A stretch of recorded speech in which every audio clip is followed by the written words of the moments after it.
Hello, welcome back to our channel. So yes, कळालंच असेल की आज कोणते केक बनवणार आहोत. तो तर एका जिमची 5th ॲनिव्हर्सरी आहे. त्याच्यासाठी 10 किलोचा केक बनवायचा आहे आपल्याला. त्याच्यामध्ये 4 लेटर आहेत आणि एक नंबर आहे जो की 5 नंबर असणार आहे. ओके, सो ह्या केकमध्ये बेसिकली FSFC हे जे 4 लेटर आहेत ते बनवायचे आहेत. आता त्याचं कटिंग वगैरे एव्हरीथिंग डिटेलमध्ये समजवलं जाणार आहे. सो एंडपर्यंत नक्की बघा. आणि एक नंबर असणार आहे जो की 5 नंबर असणार आहे. सो 5 नंबर पण कसा कट करायचा, कोणता टीन वापरायचा, कोणता साईज काय, एव्हरीथिंग सगळं डिटेलमध्ये तुम्हाला पुढे बघायला मिळेल आणि कंटिन्यू बघत राहा. ओके, सो जे लेटर आहे बेसिकली FC आणि एक नंबर आहे जो की 5 आहे. त्याच्यासाठी मी ह्या टीनमध्ये केक स्पॉन्ज बेक करून घेतलाय. सो ह्याची साईज, टीनची साईज बेसिकली ही 11 इंच आहे आणि हे 9 इंच आहे. हा रेक्टँगल टीन आहे आणि ह्याच्यात 2 kg म्हणजे ते प्रत्येक लेटर आणि जो नंबर आहे तो 2 kg इच वेट करणार आहे. ओके, सो बेसिकली मी हे 3 स्पॉन्ज असे रेडी करून घेतले आहेत आणि हा जो बोर्ड आहे तो 14 इंचचा आहे आणि ह्याचा बॉक्स पण असणार आहे पॅकिंगसाठी, तो पण 14 इंचचाच असणार. आणि जो की S लेटर आहे तो S लेटरसाठी कटिंग कसं करायचं हे आता आपण पुढे बघूच. प्रत्येक लेटर कसं कट करायचं हे मी दाखवेनच. इझी वेमध्ये जसं होईल त्या वेने मी तुम्हाला सांगायचा प्रयत्न करेन. सो आता हा 2 kgचे वेट असणार आहे ईच लेटरसाठी. ठीक आहे. सो मी 11/9 इंचच्या रेक्टँगल टीनमध्ये बेक करून घेतलं आणि कट करायसाठी शेपमध्ये मी हे असं स्टेशनरीमध्ये नॉर्मल पेपरवरती मी जे काही लेटर आहे त्याचं मी कटआउट करून घेतलं आहे साईजप्रमाणे. आणि त्याच्यानंतर आता मी फक्त एक मेजरमेंटसाठी हे असं ठेवलं आहे आणि त्याच्यानंतर मी नाईफने कट करणार आहे. सो FC आणि जे 5 नंबर आहे त्याच्यासाठी मी हीच पद्धत यूज करते. सो आता तरी मी हे फक्त मेजरमेंटसाठी असं फक्त ठेवलं आहे आणि जस्ट मी हे कट करणार. बट जो S बनवायचा आहे त्याच्यासाठी सर्कल टीनमध्ये आपण बेक केलं आहे स्पॉन्ज, तर त्यानुसार मी ते कसं कटिंग होईल ते मी पुढे दाखवते. अशा प्रकारे कटिंग करून आपण C शेप क्रिएट केलेला आहे. एकदम इझी वे. आणि ह्याचेच आता आपल्याला 2 लेयरमध्ये स्पॉन्जचे कटिंग करायचे. हा चॉकलेट मूस फ्लेवरचा केक आहे म्हणून चॉकलेट मूस क्रीम बनवून घेतली. हा क्लायंटला नेकेड केक हवा होता. नेकेड केक म्हणजे चॉकलेटचं स्पॉन्ज असतं त्याच्यावरती क्रीमचं पायपिंग असते आणि अगेन स्पॉन्ज येतो. म्हणजे आपण जे फुल कव्हर करतो क्रीमने तसं नाही होत. सो इथे आपण डॉट जे आहे ते पाईप करून घेतोय पूर्ण केकला अशा प्रकारे. आणि त्याच्यानंतर मग ह्याच्यावरती अगेन दुसरी जी लेयर आहे ती केकची ठेवली जाणार आणि त्याच्यानंतरच फायनल फ्रोस्टिंग होणार. सो इथे आपण ही प्रोसेस करून घेतो. आता ही प्रोसेस मी तुम्हाला फास्ट फॉरवर्ड करून दाखवेन जेणेकरून व्हिडिओ शॉर्ट होईल आणि जी मेन प्रोसेस आहे ती तुम्हाला बघायला मिळेल. इथे आपल्याला हलका प्रेशर द्यायचा आहे आणि फक्त पायपिंग बॅग उचलायची आहे. असंच पूर्ण प्रकारे करून घ्यायचं.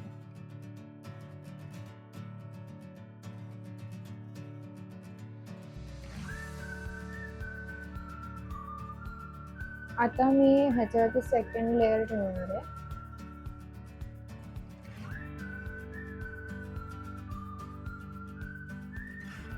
ही सेकंड लेअर आहे आणि ह्याला सूट करून मी फ्रीजरमध्ये सेट करायला ठेवणार. आणि आता मी त्याच्यानंतरचे दुसरं लेटर कट करायला घेते, तोवरती हे सेट होईल. आता आपण F लेटरचं कटिंग करायचं आहे. सो F लेटरसाठी हा जो रेक्टँगल टीन आहे त्याच्यावरती मार्किंग करून घ्यायचे. F लेटर म्हणजे इझी आहे, सिम्पल. सो त्याच्यासाठी आपण स्टेशनरीमधून पेपर नाही आणला तरी चालेल. इथे मी ज्या प्रकारे मार्किंग करते त्या प्रकारेच तुम्ही करून घ्या. हे जे लाईन्स आहेत ते ड्रॉ करायचं जे Fचं असतं ते. आणि हे एका प्रॉपर लाईनमध्येच हवं.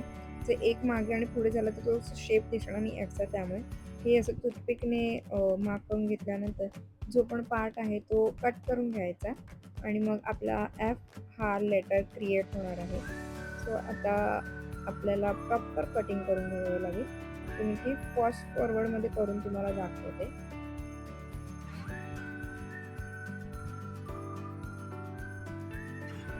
अँड F लेटर रेडी आहे. असं दिसतं F लेटर. आणि ह्याला सुद्धा आपण 2 लेअरमध्येच कट करून घेणार आहोत. रात्रीचे वाजलेत 2:15 आणि माझ्याकडे टाईम कमी असल्यामुळे मी हे स्पॉन्जला थोडं फ्रीजमध्ये सेट नाही करत आहे. त्याने काय होतं ना, फ्रीजमध्ये तुमच्याकडे टाईम असेल तर नक्की ठेवा, कारण की जे हे क्रम्स जे केकचे निघतात कटिंगच्या वेळेस ते थोडे कमी निघतील. त्यामुळे थोडं एक 15-20 मिनटं तुम्ही फ्रीजमध्ये ठेवलं ना स्पॉन्ज, तर थोडं कटिंग करताना क्रम कमी निघणार. आणि ह्याचंसुद्धा 2 लेयर झाल्यानंतर आपण जी चॉकलेट मूसची पायपिंग होती तीच आपण फ्रॉस्टिंग करून घेणार आहोत डॉट्सने आणि त्याप्रकारे केक पूर्ण रेडी होईल. सो येस, सेम पद्धतीने मी दुसरा पण कट करून घेणार.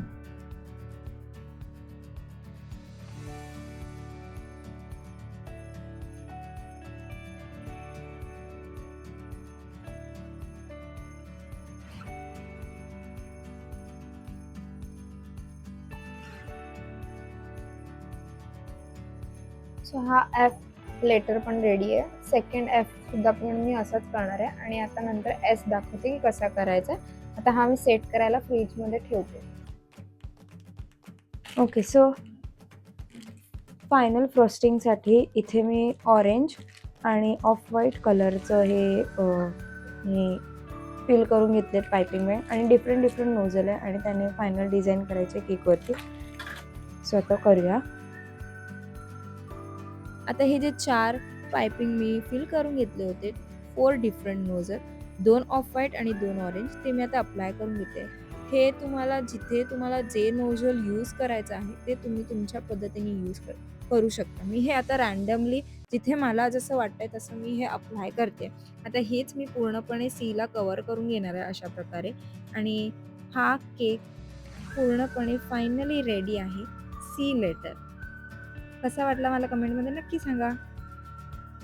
आता एस शेप क्रिएट करण्यासाठी इथे मी दोन्ही 6 इंचच्या टीनमध्ये केक स्पॉन्ज बेक करून घेतले आहे. दोघांची हाईट सेम आहे आणि सर्कल पण 6 इंचच आहे आणि इथे एस शेप क्रिएट करायला इथे कुकी कटरचा यूज करणार आहे. दोघांच्या स्पॉन्जच्या मिडलमध्ये मी इथे मार्क करून घेणार दोन्ही स्पॉन्जच्या सेंटर पार्टमध्ये आणि त्याच्यानंतर हा सर्कल केलेला पार्ट आहे तो कट करणार आणि आतला जो पार्ट आहे ना तो रिमूव्ह करून घेणार आणि त्याच्यानंतर दोन्ही पण पार्टच्या मिडलमध्ये कट करून घेणार आहे आणि जो खालचा स्पॉन्ज आहे त्याच्या लेफ्ट हँड साईडला एक कट करणार आणि जो वरचा स्पॉन्ज आहे त्याचा राईट हँड साईडचा पार्ट आहे तो कट करून घेणार आणि त्यानंतर दोघांना जॉईन करून घेणार आणि हा असा प्रकारे एस शेप आपण क्रिएट करू शकतो. सो इथे एस क्रिएट झाला आहे आणि इथे आपल्याला काय दिसतंय ते स्पॉन्जची हाईट जास्त दिसते कम्पॅरेटिव्हली रेक्टँगल, पण आपण ह्याला सुद्धा मिडलमध्येच कट करणार आहोत आणि 2च लेअर करणार आहोत ह्या केकचे सुद्धा, कारण की बाकीचे आपण जे केक केले आहेत ते 2 लेअरमध्येच आहे आणि सो ह्याचे सुद्धा आपण 2 लेअरच करणार. अदरवाईज ते प्रॉपर दिसणार नाही. बाकीच्यांचे 2 आणि फक्त एससाठी 3 केलं तर, त्यामुळे ह्याचं सुद्धा आपण 2मध्येच कटिंग करून आपल्याला जी चॉकलेट मूसची फिलिंग आहे ती फील करून घेणार आहोत. आणि त्यानंतर मग आपण जो बेस आहे तो फ्रीजमध्ये सेट करायला ठेवणार. चॉकलेट मूसची क्रीम अप्लाय केल्यानंतर तुम्हाला एवढं लक्षात ठेवायचं की ही एवढी स्टीफ असली पाहिजे की आपण सेकंड लेअर त्याच्यावरती प्रॉपर ठेवल्यानंतर ती दबणार नाही खाली. आणि इथे मी हे सेकंड लेअर ठेवते आणि त्याच्यानंतर ह्याला मी सोक करून घेणार आणि फ्रीजमध्ये सेट व्हायला ठेवणार. त्या केक स्पॉन्जमधून आपल्याला 5 नंबर क्रिएट करायचा आहे, पण हा जो केक स्पॉन्ज आहे तो चॉकलेट तर केक स्पॉन्ज नाही आहे. नॉर्मल चॉकलेट मूससाठी जो यूज केला आहे तो नाही आहे. हा आहे chocolate whole wheat date cake, जो की डेट्सपासून बनवलेला आहे, शुगर यूज केलेली नाही आहे. सो हेल्दी केक आहे हा. ह्याच्यावरती आपल्याला मिडलला कोणतीही लेअर करायची नाही आहे कट. बेसिकली वरती जे फ्रस्टिंग येणार आहे तेवढंच, आतून कोणतीही फिलिंग येणार नाही.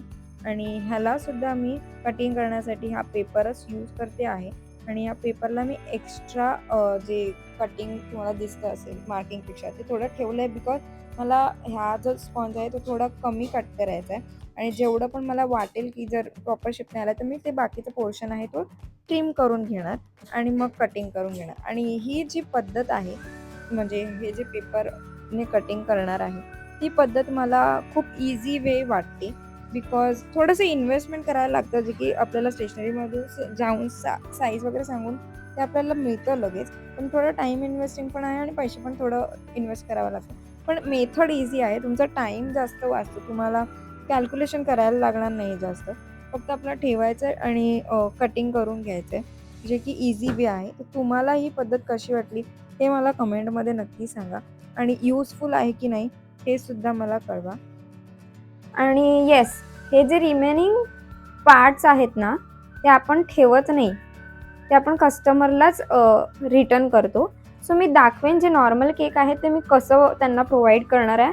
आणि हा तर फक्त मी कटिंग करूनच देईन, बट जो आपला चॉकलेट मूस केक जे बनवलेले आहेत ते बाकीचे लेटरचं, त्याचं रिमेनिंग जे उरलेलं आहे ते मी कसं प्रोव्हाइड करेन ते सुद्धा मी दाखवेन. आणि हा whole wheat date 5 number cake ready झालेला आहे. आता इथे फायनल फ्रॉस्टिंग मी प्रत्येक लेटरवरती करून घेणार आहे. FS आणि जो 5 नंबर आहे त्याच्यावरती, आणि सेम पद्धत जिथे मला जसं वाटतंय तिथेच मी यूज करून घेते तो नोझल. असं काही नाही की मी एकाच ठिकाणी एकच नोझल अशाच वेने करून घेते, जसं मला वाटतं त्या वेने मी करून घेणार आहे इकडे. आणि जे मी रिमेनिंग पोर्शनचं म्हणत होते तसं मी हे पावडर फॉर्ममध्ये मिक्सरमध्ये ग्राइंड करून घेतलं, ठीक आहे. आणि हे असं मी प्लास्टिकचं जे कंटेनर येतं त्याच्यामध्ये आता मी त्याला एक केक टब कसं असतं तसं बनवणार आहे. सो क्रम केलेलं जे काही पोर्शन आहे ते मी ठेवलं. आता मी थोडंसं पाणी टाकेन सॉफ्ट होण्यासाठी, नॉर्मल वॉटर.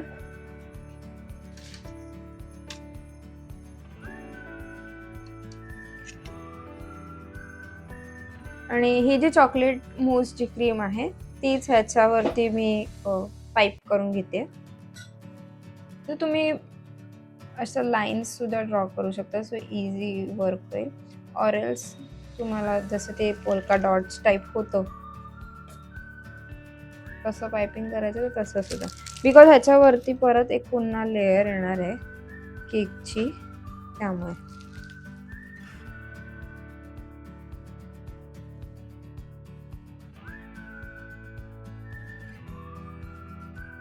हे रिमेनिंग केक्स आहेत. हा होल व्हीट केक आहे जो की मी असं टबमध्ये पीसेसमध्ये कट करून देणार आहे. जे काही उरलेले ना कटिंगमध्ये ते आहे. आणि हा चॉकलेट मूजमधलं जेवढं काही कटिंग करून राहिलेलं ते मी टब केक बनवून रेडी करून सेम आहे हा पण. ते दोन ते आहेत आणि हा एक आहे होल व्हीट केक. सो अशा प्रकारे मी रिमेनिंग पार्ट पण कस्टमरलाच प्रोव्हाइड करते. आणि आता आम्ही इथे केक डिलिव्हरीसाठी निघालो. ओला कॅब बुक केली होती आणि टोटल 5 केक्स होते आणि 14 इंचचं एक केक होतं म्हणून बरेच मोठे होते, म्हणून आता कॅबने चाललो. 1 किलोमीटरवरतीच होतं डिस्टन्स. आणि आता हे घेऊन झाल्यानंतर मी तुम्हाला दाखवतेच ते सेटअप कसं करते.